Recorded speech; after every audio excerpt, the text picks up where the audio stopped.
Now let's further talk about the word kami. So pronunciation, kami. It's on the second syllable, kami. Part of speech is a personal pronoun, first person, plural, exclusive. It means we, but without you. And the usage, it's used as the subject to mean we, okay, when the listener is not included. Okay? For example, kami muadto sa party ugma. It means we will go to the party tomorrow. So exclusive. It means kami without you. The contracted form, when attached to a verb, kami becomes the enclitic mi. For example, moabot mi unya. We will arrive later. So mi is the enclitic or the short form of kami. And position in the sentence, the separate pronoun placed before the verb. So for example, kami moadto. Kami and the verb. Enclitic form mi attach immediately after the verb. So for example, muadto mi. So after the verb muadto. So these are the common collocations. Kami ra, just us. Kami lang, only us. Kami na, here we are, or that's us. Kami mo suporta, we will support. Hatagi kami, give us. Now let's have the usage of kami. So it's an exclusive we. So use kami when you and others perform an action without including the person you're speaking to.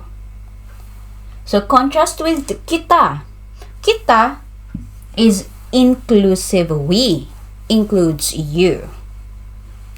And the enclitic versus separate. So as a separate word, it emphasizes the subject. As enclitic me, it's more casual and common in conversation.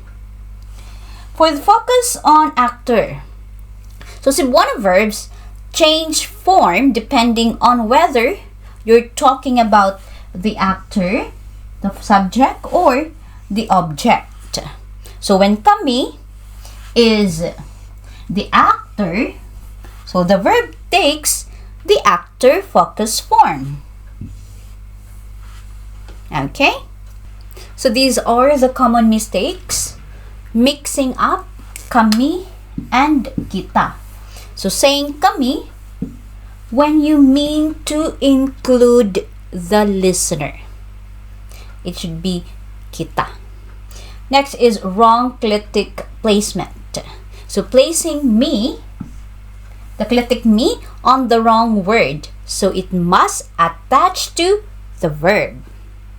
And forgetting actor focused. So using the object focus verb when kami is the subject.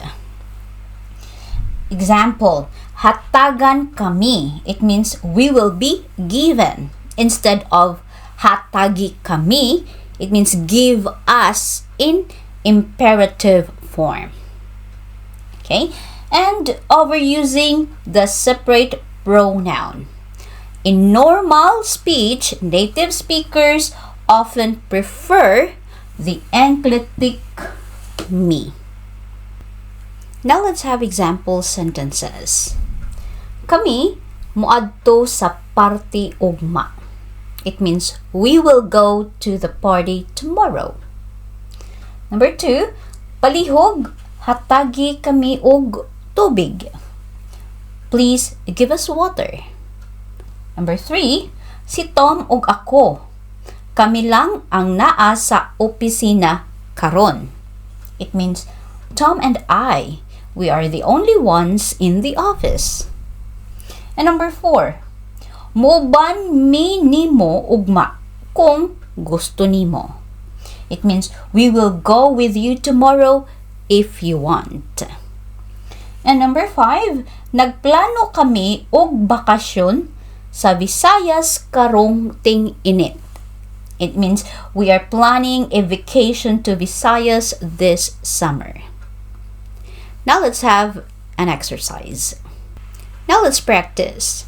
Insert either kami or me in the appropriate place in each sentence to make a correct Cebuano sentence. Let's start with number 1. Mulakaw na sa balay.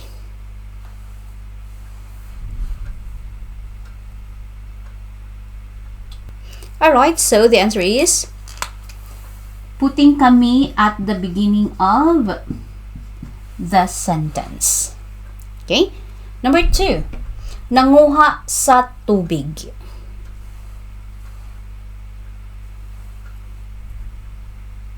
Alright, so number 2 is putting the enclitic of kami after the verb. So, nanguha mi sa tubig. And number 3, nagtrabaho sa uma.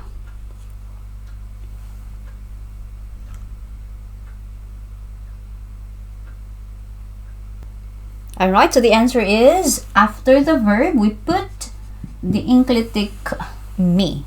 So, nagtrabaho mi sa uma. And number 4, ganahan mo anhi sa sini.